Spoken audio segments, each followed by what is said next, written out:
நீங்கள் கேட்கவிருப்பது புறப்பாடு. எழுதியவர் கி. ராஜநாராயணன். ஒலி வடிவில் வழங்குபவர் பாலாஜி வேணுகோபால். தெரியுமா உங்களுக்கு சமாச்சாரம்? நம்ம அண்ணாரப்ப கவுண்டர் ஆள் தீந்து போயிட்டாரு. சொன்னவனும் சந்தோஷமாக சொன்னான், கேட்டவர்களும் சந்தோஷமாக கேட்டார்கள். நெசமாத்தான் சொல்லுதியா? மத்தியில் ஒரு சந்தேகம். அந்த பாருங்க, பொய்யா சொல்லுதே. கயத்தாத்து மேளத்துக்கு ஆள் புறப்பட்டாச்சு. லே மக்காளி, மக்காளி என்று அவனை கைதட்டி கூப்பிட்டு விசாரிச்சு தெளிவு கேட்டார்கள்.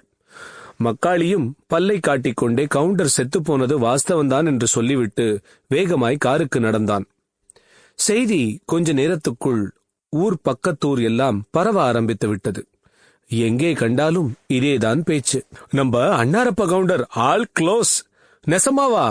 கிராமத்து ஜனங்கள் இப்படி ஆனந்தமாக சொல்லவும் கேட்கவும் போதுமான காரணம் இருந்தது.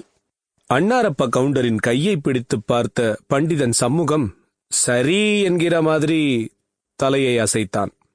அவன் கையை பிடித்து நாடியை கவனித்துக் கொண்டிருக்கும் போது அழவேண்டிய சொந்தக்காரர்கள் அவன் தலையைத்தான் கவனித்துக் கொண்டிருப்பார்கள்.